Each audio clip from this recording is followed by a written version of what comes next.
Pour cette rentrée, j'ai décidé de vous faire une vidéo sur les 10 livres les plus importants à lire pour se faire une petite culture d'ethnologue. Alors figurez-vous que ça fait au moins 6 mois que j'ai eu cette idée et ça fait donc plusieurs mois que j'essaye d'établir ma liste. J'ai aussi voulu demander à des camarades anthropologues ou profs d'anthropo à l'université qu'est-ce qu'ils auraient mis dans cette liste et tout. Ça fait plusieurs mois que toute ma bibliothèque est étalée à travers ma maison et pour tout vous dire, j'ai rarement autant galéré à vous écrire une vidéo. Spontanément, quand j'ai eu cette idée de vidéo, je me suis rendu compte que j'en avais une trentaine qui me venaient en tête. Et en plus, pendant que j'essayais d'affiner ma sélection, à chaque fois je retombais sur un autre que j'avais oublié. Je me disais, ah mais oui, il y a ça aussi qui était super important. Donc bon, ce qui devait être une vidéo nécessitant un peu moins de travail de recherche que d'habitude, s'est finalement transformé en fouille archéologique de grande ampleur. Mais j'ai fini par réussir à faire des petits compromis. Et dernière petite chose, les livres que j'ai choisis sont des bouquins accessibles. Si vous n'avez pas fait d'études en ethno, en anthropo, vous pouvez quand même les lire. Et puis si vous n'avez pas l'intention de les lire, je vous conseille quand même de regarder la vidéo jusqu'au bout, parce que, encore une fois, l'anthropologie et toutes les facettes qu'elle peut avoir risquent de vous surprendre. Alors surtout, restez là et c'est parti pour la vidéo.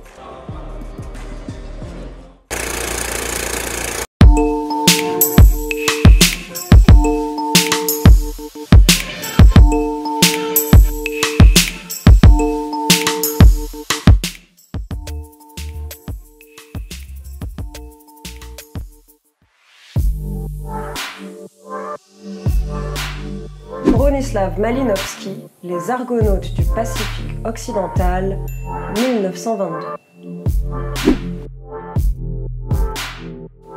Bronislaw Malinowski, c'est un Polonais ressortissant autrichien sur le papier qui faisait son terrain en Australie lorsque la Première Guerre mondiale a éclaté. Il s'est donc retrouvé coincé là-bas, sans trop savoir pour combien de temps. Du coup, qu'à cela ne tienne, Malinowski s'est installé avec les autochtones des îles Trobriand. Pendant plusieurs années, il va étudier les populations locales, mais aussi s'intégrer. Et ce faisant, il va inventer en quelque sorte l'observation participante, qui est aujourd'hui la méthode obligatoire de tout anthropologue de terrain. L'observation participante, c'est-à-dire vivre sur le terrain et décrire puis analyser, etc., toutes les mœurs des populations. Les Argonautes du Pacifique occidental, c'est un peu l'œuvre archétypale de l'anthropologie, on va dire. Le premier livre de l'anthropologie moderne. Avant, les livres d'ethno et d'anthropo, c'était juste des genres de listes de ok, il s'habille comme ça, il mange ça, etc. Donc rien que pour ça, c'est important de le lire. Mais aussi parce que je vais vous lire la première ligne et vous allez comprendre ce que je veux dire. Imaginez-vous soudain, débarquant, entouré de tout votre attirail, seul sur une grève tropicale, avec tout à côté un village d'indigènes, tandis que l'embarcation qui vous a amené cingle au large pour bientôt disparaître. Koh-Lanta dans la vraie vie. C'est dans ce bouquin qu'on va découvrir le système de la Kula, un système économique non commercial, donc littéralement insaisissable pour les occidentaux capitalistes, qui régit la vie des habitants des îles Trobriand. On va parler aussi de magie, de système de parenté, enfin bref, on découvre la civilisation de la Mélanésie dans toute sa complexité. Et cette œuvre fondamentale permettra de changer un petit peu seulement, faut pas déconner, mais elle aura un impact en tout cas sur la pensée coloniale de l'époque. Parce qu'elle va permettre de faire comprendre que les autres populations du monde vivent dans des systèmes tout aussi élaborés que le nôtre et que faire une liste de coutumes sans comprendre à quoi elles servent vraiment, ça n'a aucun intérêt puisque du coup on ne peut pas saisir le sens global, la pensée globale d'une société. Après, je rappelle que c'est quand même un livre qui date des années 1920. En plus, Malinowski, c'était un anthropologue fonctionnaliste. C'est un mouvement qui considère que tout est fait parce qu'il y aurait une fonction ou un besoin à la clé ou à l'origine. Et le fonctionnalisme, ça a été critiqué parce que du coup, ça oublie un petit peu de choses, à savoir les libertés individuelles, le libre arbitre et tout ça, mais aussi les influences de l'histoire, les aléas des événements, etc. Mais bon, le bouquin a 100 ans et est encore considéré comme un classique. Le travail de Malinowski est monstrueux et fascinant en plus. Et en fait, c'est une lecture obligatoire pour la culture de tout bon petit ethnologue. Donc je vous le conseille en premier dans cette vidéo. Jeanne Favré-Saada, Les mots, la mort, les sorts, 1977.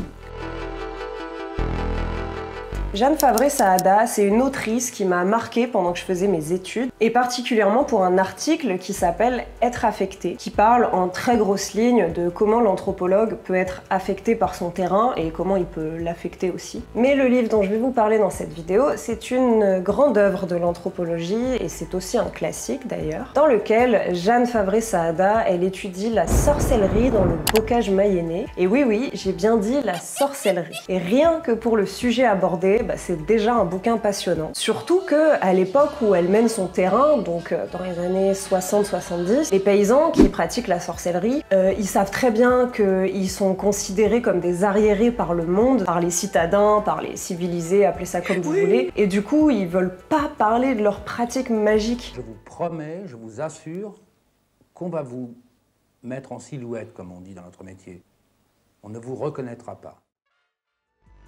Ils savent que tout ce qu'ils vont recevoir, c'est qu'on se moque d'eux, ou alors qu'on dise que c'est des fous. Donc déjà, Favre-Saada, c'est une grande anthropologue pour avoir réussi à passer au-dessus de ses considérations, de ses a priori, de leurs a priori aussi. Et ensuite, elle met en lumière certaines dissonances qu'on a en tant qu'être humain, en fait, c'est normal. Je tiens à préciser, c'est pas juste un récit de son expérience, hein, c'est une vraie analyse anthropologique. Par contre, vous imaginez pas qu'on parle de magie dans le sens sorcière à balai ou witch club, hein. On parle de vraie sorcellerie, si je puis dire. Je veux pas trop m'étaler pour vous expliquer ça, parce que c'est un livre qui est important à lire, sinon je vous en parlerai pas de toute façon. Mais les paysans, ils croient pas forcément en les sorts, les potions et tout cet imaginaire-là. La magie, en fait, c'est surtout un discours discret qui ne fait pas l'unanimité et dont découlent des pratiques superstitieuses qui ont l'air d'être anodines, comme par exemple avoir un sachet de sel dans sa poche, sauf que les enjeux peuvent être énormes si l'on pense avoir été ensorcelé avec malheur à répétition et tout ça par exemple. Donc c'est ça qui est beau, qui est bien avec ce livre, c'est qu'il n'y a aucun mépris pour les paysans mayennais et leurs pratiques et leurs croyances. Et en fait même nous, lorsqu'on lit ce livre, on va se dire à des moments bon, je sais que les sorts ça n'existe pas, mais quand même... On était choqués. Alors, foncez lire ce bouquin. Claude Lévi-Strauss, La pensée sauvage, 1962. Évidemment, Claude Lévi-Strauss, compliqué de faire un top 10 sans citer le monsieur. Même ceux qui savent pas ce que c'est l'anthropologie, ils ont très certainement entendu parler de Claude Lévi-Strauss, encore plus en 2023, hein, big up les bacheliers de cette année. Par contre, j'ai pas voulu vous parler de Triste Tropique, son bouquin le plus connu, parce que pour moi c'est un récit de voyage, au mieux c'est une ethnographie, mais je pense pas que ce soit un classique de l'anthropologie. Alors que là, La pensée sauvage, c'est peut-être moins facile à lire, mais c'est beaucoup plus intéressant. Le point de départ, c'est que le point commun à tous les êtres humains, c'est leur pensée. C'est l'esprit humain. Et après, cette pensée, elle est structurée différemment selon les cultures. On a la pensée sauvage, par exemple, et on a la pensée moderne. Ceux qui ont vu la vidéo sur l'évolutionnisme ne démarraient pas encore. Les autres allaient la voir après celle-ci parce que c'est la vidéo la plus importante de la chaîne. Et donc Lévi-Strauss démontre que entre la pensée sauvage, donc qu'on attribue aux peuples traditionnels non occidentaux, non capitaliste, etc., et la pensée moderne de l'ingénieur et tout, enfin de nous quoi, et ben il n'y a pas vraiment de différence. Il démontre que les hommes, quelle que soit la culture dans laquelle ils vivent, chez les Mayas d'il y a 2000 ans, dans une petite tribu d'une île de Papouasie ou dans la City de Londres, ils ont tous les mêmes capacités intellectuelle et conceptuelle. Il démontre que la science, qui est un petit peu notre truc qu'on utilise pour argumenter tout, et ben en fait elle existe aussi chez les peuples dits traditionnels, mais juste sous une autre forme et peut-être pas nommée aussi. Que la science, ce n'est pas du tout un attribut de la modernité, que ça existe depuis des temps immémoriaux et que c'est pas propre à l'Occident, et vous comprendrez encore mieux en le lisant. Non seulement c'est un bouquin capital dans le champ des sciences humaines, qui a un peu changé le game d'ailleurs, hein, hyper anticolonial, antiracisme et tout, mais même pour votre réflexion personnelle et votre point de vue sur le monde dans sa globalité, c'est un bouquin qu'il est important de lire. Maurice Godelier, La production des grands hommes, 1982. Maurice Godelier, c'est un anthropologue français qui a passé 7 ans chez les Barouya, un peuple de Papouasie-Nouvelle-Guinée à partir de 1967. Et les Barouya, c'est une société qui a un fonctionnement très... comment dire ? A few moments later. Qui pourrait un peu vous choquer d'une certaine manière. Ah! C'est-à-dire que c'est une société qui déjà est sans classe, sans dirigeant, mais c'est aussi un monde avec une très forte inégalité entre les sexes, une très forte domination masculine, et ce carrément dans le sens où les hommes se battent contre les femmes. C'est aussi une société où on rencontre un système hiérarchique super strict, mais qui ne dépend pas forcément du genre, ou de son clan, ou de trucs comme ça. Et tout en haut de cette hiérarchie, il y a ce qu'on va appeler les grands hommes, qui donnent le titre à l'œuvre. Mais il y a aussi les grandes femmes. On va aussi aborder dans ce bouquin la hiérarchie et la domination qui peut être aussi présente dans des lieux géographiques, la peur et le tabou autour des menstruations, les rites initiatiques pour que les enfants deviennent des jeunes adultes, tout ce système où le pouvoir n'égale pas la richesse, etc. Enfin bref, c'est aussi une des œuvres qu'on classe dans les grands classiques à lire en anthropo pour toute cette analyse et toutes ces réflexions qui en découlent sur les rapports entre les sexes dans les sociétés, les rapports au genre, les rapports à la hiérarchie, à la domination, etc. Le premier contact entre les occidentaux et les Barouya, il date des années 50 seulement, enfin même 60 en fait, parce que l'État australien découvre leur existence dans les années 50, mais ils s'en foutent un peu. Donc là, on est vraiment sur une ethnographie d'un peuple qui entre à peine en contact avec le monde mondialisé. Et c'est alors aussi une vraie analyse des transformations liées à la colonisation, liées aux impacts des missionnaires religieux, de l'importation de l'économie de marché. Et quand Godelier il rédige son bouquin à la fin des années 70, et ben les Barouya, ils existent déjà plus tels quels. Donc en fait, c'est le seul témoignage et la seule analyse qu'on peut trouver sur cette société qui est pourtant fascinante à bien des égards.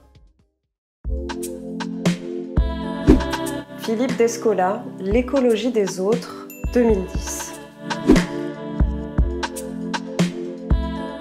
On a déjà beaucoup parlé de Philippe Descola sur cette chaîne. Il faut dire qu'actuellement c'est un peu le taulier de l'anthropologie pour ses travaux sur la nature notamment. Et je vous ai fait une vidéo complète là-dessus. Mais en gros, c'est lui qui a expliqué que nous, les Occidentaux, on était les seuls à concevoir la nature. Que pour l'immense majorité des peuples de la planète, c'est un concept qui n'existe pas. Bref, je vais pas vous redévelopper ça ici. Allez voir la vidéo dédiée que je vous mettrai dans le petit, dans la barre d'infos et tout. Et en plus, c'est dans son livre Par-delà nature et culture, si jamais ça vous intéresse. Mais c'est pas de ce bouquin-là dont on va parler ici, parce que honnêtement, Par-delà nature et culture, c'est un machin comme ça, de plus de 600 pages, que honnêtement, je trouve vraiment pas accessible. Et certes, si on veut travailler en anthropologie, il vaut mieux l'avoir lu, mais là, je voulais plus vous proposer des bouquins dans lesquels on peut se lancer sans y consacrer une demi-année pour traduire ligne par ligne ce que nos amis ethnologues expliquent. Bref, je suis en train de me perdre dans des longues phrases, alors que voilà, l'idée c'est que par-delà nature et culture, c'est trop compliqué. Et donc moi je vous suggère plutôt un livre assez récent de lui qui s'appelle L'écologie des autres, et puis de toute façon sa thèse sur la nature, elle est réexpliquée dans ce bouquin. C'est un condensé en fait de tout ce qu'il y a à apprendre dans la thèse de Descola, avec en plus une continuité qui est plus actuelle. On y parle donc d'anthropologie, d'écologie, de relations humaines, de relations au non-humain aussi. Enfin bref, on parle en fait de tout. Mais sachez quand même que si j'avais dû faire un top 3, définitivement, il serait dedans.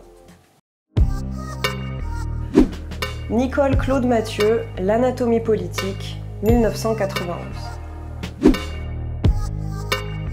Là, on est sur une queen, une femme qui a abordé une question très présente actuellement dans les réflexions sociales, philosophiques, politiques et tout, mais il y a déjà plus de 50 ans, et c'est la question du genre. Nicole Claude Mathieu, en fait, c'est un peu elle qui a inventé le concept de sexe social, et dans son titre, L'anatomie politique, en fait, il faut que vous entendiez, que vous compreniez l'anatomie et politique. Ce bouquin-là, c'est une claque, c'est un livre majeur. Et en plus, la méthodologie qu'elle propose là, elle a un impact énorme dans les travaux scientifiques qui suivront. Donc dedans, en fait, vous allez retrouver une série d'articles qu'elle a publiés entre 1970 et 1989, dans l'ordre chronologique en plus, donc qui montrent comment on avance dans la recherche et tout, et qui nous prouvent, et j'insiste sur le terme prouver, que les différences entre les sexes sont construites socialement. It's not real. Et en quoi ça va avoir un impact sur la recherche scientifique, cette construction de différences. On va donc parler de politique, de domination, de construction sociale et de comment on cherche à naturaliser des différences qui sont socialement construites en leur trouvant l'excuse, entre guillemets, d'être biologiques avant tout, alors que des différences biologiques ne justifient en rien les visions qu'on peut avoir des différents genres, des différences. Et d'ailleurs, c'est sur ce livre que je me suis appuyée pour la vidéo sur la question du genre, justement. Donc je peux que vous renvoyer dessus, si vous avez envie d'en savoir plus. Le lien sera encore une fois dans la barre d'infos, dans le petit. Ça vous fait déjà 3 vidéos à regarder après celle-là. J'espère que vous avez un peu de temps devant vous. Enfin bref, cet ouvrage, il faut le lire aussi. Et pareil, je pense qu'il serait dans mon top 3 aussi avec le bouquin de Descola. D'autant qu'on entend quand même beaucoup de bêtises dans nos vies quotidiennes sur les idées de genre, la distinction entre les sexes. Les filles, elles sont un peu méchantes. Et ce livre, il va vous donner les arguments, contredire toutes ces idées reçues qui sont un peu fatigantes en 2023, mais aussi parce que ça permet une ouverture et une réflexion sur des champs qui sont vraiment importants à l'heure actuelle. Pierre Clastres, La société contre l'État, 1974. Et voici là sûrement le bouquin d'anthropologie politique numéro 1 à lire. Encore une fois, c'est un recueil d'articles sur une dizaine d'années de recherche. Les exemples sur lesquels Pierre Clastres s'appuie se trouvent plutôt dans des populations autochtones d'Amérique du Sud d'ailleurs. Il est quand même très connu pour les ethnographies qu'il a fait chez les autochtones Guayaki et Yanomami dans la forêt d'Amazonie. Mais c'est pas le sujet du bouquin. En lisant ce livre, on va déjà remettre en question notre vision de la politique en nous faisant réaliser nos prismes ethnocentristes, mais aussi sur des trucs beaucoup plus spécifiques, c'est-à-dire comment on va s'imaginer les systèmes politiques des sociétés du monde. Et en fait, Pierre Clastres, il va nous démontrer que d'avoir un État, ce n'est pas forcément la destinée de chaque société. Que ce n'est pas un objectif ou un aboutissement. Que l'État, tel qu'on le conçoit, n'est qu'une forme politique parmi tant d'autres. Une société sans État, ce n'est pas forcément une société à laquelle il manque quelque chose. Et au contraire même, c'est une société qui a autre chose à la place qu'on ne parvient pas vraiment à voir, étant donné notre prisme. Et puis selon Clastres, il y a une vraie volonté d'empêcher ces institutions alternatives à ce qu'on connaît, disons, d'exister. Pour lui, c'est même l'émergence du concept d'État, comme nous on le connaît, qui a fait émerger l'idée qu'il puisse y avoir des populations, des sociétés sauvages, barbares ou primitives premières, ou n'importe quel autre terme bien discutable que vous voulez, et de l'autre côté, des sociétés civilisées.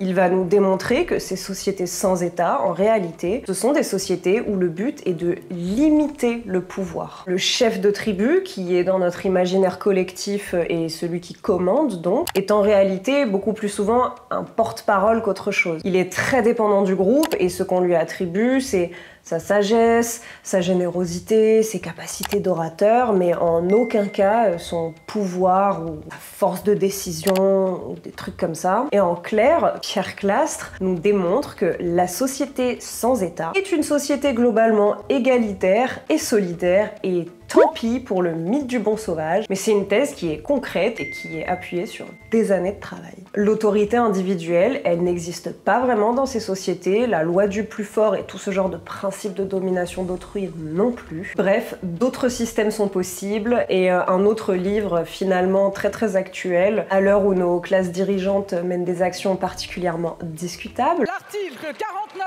alinéa 3. Et je pense que c'est le 3e livre de mon top 3 parmi les 10 que je vous propose.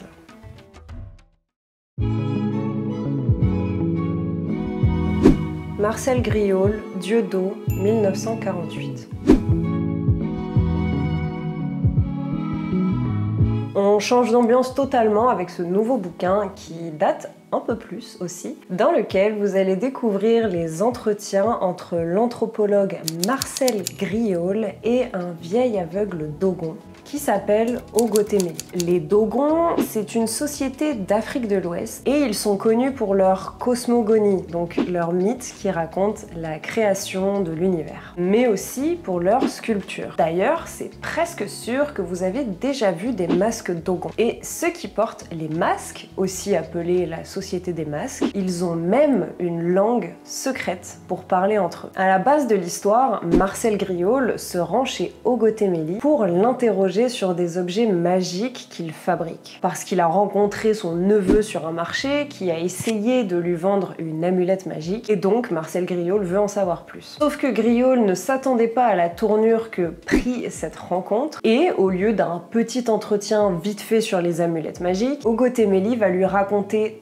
tous les jours, pendant quasiment 2 mois je crois, les mythes de la création selon les Dogons. Et en fait, Griaule, il va penser qu'il a été genre nommé par les dieux Dogons pour transmettre le savoir de ce peuple. Comment il est à l'aise, lui? Parce qu'il faut aussi du coup remettre cette œuvre dans son contexte, à savoir pleine période coloniale, années 1940, Afrique de l'Ouest, et l'anthropologie n'était pas ce qu'elle est. Pour vous dire d'ailleurs, Griaule il faisait des trucs impensables pour un anthropologue actuel, genre un peu diriger les entretiens, payer son interlocuteur, traquer les incohérences pour écrire une histoire un peu plus linéaire, donc finalement orienter un peu le discours. Et c'est pas du tout ce qu'on fait lorsqu'on est anthropologue, c'est peut-être ce qu'on fait quand on est journaliste sur BFM, mais sûrement pas quand on est anthropologue. Mais en gardant le recul nécessaire sur cette œuvre, elle est quand même très importante dans le patrimoine littéraire de l'anthropologie. Le bouquin paraît après 15 ans de recherche sur les peuples Dogons, donc même si les méthodes de Griaule sont discutables actuellement, 15 ans de travail ça donne quand même quelque chose. Et puis c'est une des premières fois qu'on découvre la mythologie d'une autre culture, qui plus est d'une culture de sauvages, comme on disait à cette époque. Et en fait, ça a beaucoup aidé à décoloniser un peu les esprits finalement. À l'époque, on disait même que la mythologie Dogon était au moins aussi riche, voire plus, que la mythologie gréco-romaine. Wow.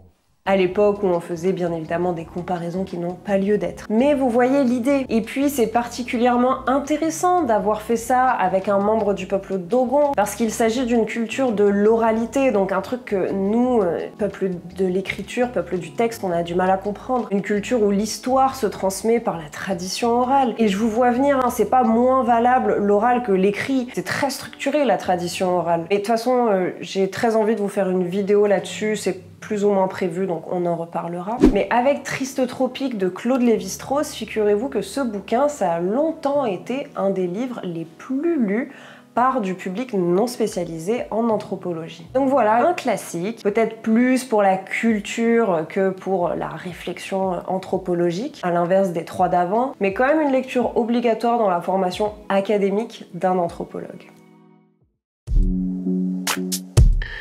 Dorothée Ducy, le berceau des dominations, 2013. Si vous avez vu ma dernière vidéo jusqu'à la fin, vous avez vu que je vous en ai déjà un petit peu parlé de ce bouquin. Pourquoi c'est un indispensable à l'heure actuelle? Eh ben, dans les années 70, alors que Lévi-Strauss est le grand patron de l'anthropologie, il met en lumière la règle de l'interdit d'inceste qui structurerait les sociétés. Ça met à l'amende toutes les théories sur les systèmes de parenté, sur l'exogamie, sur l'inceste et tout ça. Et du coup, après, plus rien. Et plus rien jusqu'à Dorothée Ducy, dont je vous parle donc en 2013. Je vous ai déjà expliqué dans la dernière vidéo pourquoi il est un peu délicat pour moi de vous parler de ce livre sur une chaîne YouTube. Mais en tout cas, Dorothée Ducy, c'est quand même la première anthropologue à essayer de comprendre pourquoi les êtres humains pratiquent l'inceste. Pourquoi sommes-nous le seul animal à violer les prépubères? Et elle prolonge en même temps qu'elle retourne complètement les théories de Lévi-Strauss en démontrant que le tabou de l'inceste, qui donc selon Lévi-Strauss serait la règle commune à l'humanité. En fait, selon elle, la règle commune à l'humanité, en réalité, ça serait plutôt la sophistication des systèmes de domination que les êtres humains mettent en place. Ce livre, honnêtement, ça a été la lecture la plus importante que j'ai faite ces dernières années. Et d'autant plus parce que c'est un sujet qui dérange, qui nous met un peu mal à l'aise. Et je vous incite pour cette raison-là à le lire. En fait, c'est parce qu'on est mal à l'aise, parce que ça nous dérange et tout, que du coup, on laisse la place à l'inceste d'exister. Alors dépêchez-vous d'acheter ce livre pour prendre conscience en fait d'une réalité qui vous dépasse, qui a des proportions dont vous n'avez pas idée, qui vont bien au-delà du fait divers, pour comprendre le phénomène et ainsi avoir des clés pour comprendre, pour parler, pour agir, peut-être pour faire bouger des trucs. En fait, je sais même pas quel argument je pourrais utiliser pour vous convaincre de lire ce bouquin. Donc en fait, juste lisez-le. C'est trop capital que tout le monde s'éduque sur ce sujet. Anat Singh, le champignon de la fin du monde, 2015.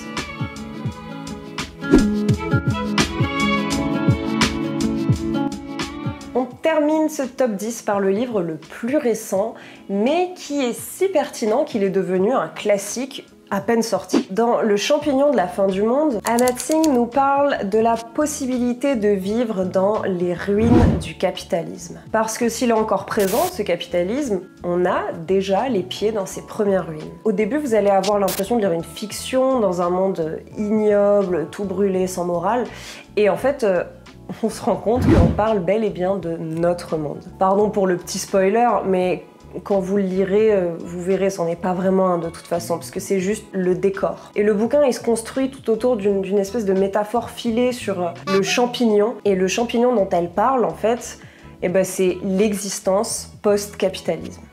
C'est beau, il y a de la photo, il y a de la poésie. Et Anat Singh, en se demandant quelle serait la condition humaine post-capitalisme, elle interroge l'histoire, le rapport au vivant, la perception du temps. D'ailleurs, je vous cite une petite phrase. « Tant qu'on restera accroché à la conviction que les humains se fabriquent à travers le progrès, les non-humains auront également à pâtir de ce schéma imaginatif. » Ce n'est pas un bouquin qui a vocation à être optimiste sur l'avenir ou pessimiste. C'est une description de notre monde contemporain actuel qui est perdu quelque part entre le capitalisme et le post-capitalisme. Et du coup, entre les lignes, s'écrivent de nouveaux modes de survie, et pas de vie, hein, débarrassés de l'idée de progrès et tout, la survie collaborative, etc., etc. Ce bouquin, ça a très rapidement été un succès international. Je vous le conseille tout particulièrement aussi pour prendre un peu de recul sur notre place d'être humain, sur notre monde et sur nos manières de vivre, etc.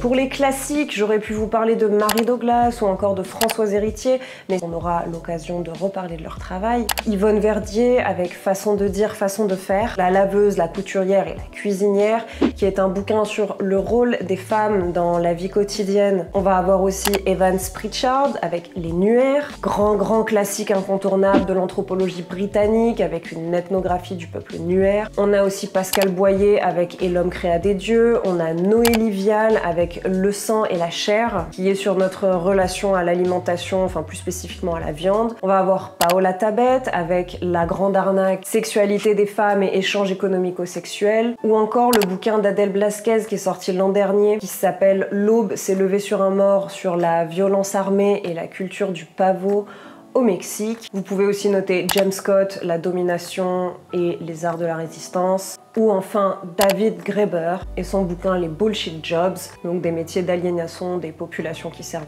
strictement à rien en termes d'économie et qui sont très propres au capitalisme néolibéral. Oui, je viens de vous en rajouter plein à mon top 10, je m'en fous, c'est ma vidéo. Mais voici les noms principaux, on va dire, qu'on peut retrouver dans le travail en anthropologie et que je vous conseille de lire non seulement pour vous forger une culture dans le domaine, si ça vous intéresse, mais aussi pour dans la vie en général. Parce que comme vous l'avez compris, ou comme vous l'avez peut-être constaté à force de regarder mes vidéos, on aborde souvent des sujets qui nous concernent en fait en anthropologie, qui peuvent vachement remettre en question nos réalités sociales les plus ancrées et qui nous permettent de changer nos points de vue sur plein de choses, bref, de comprendre un peu mieux le monde qui nous entoure, quoi.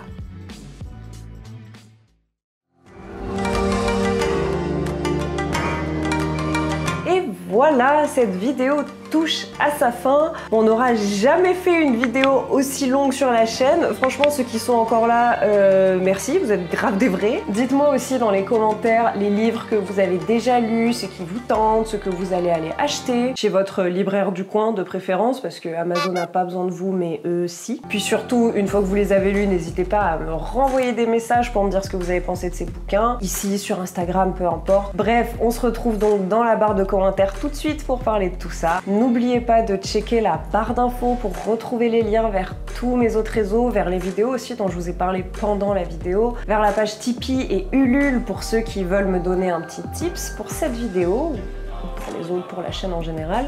Et puis moi je vous dis à très vite pour une nouvelle Ethno Chronique.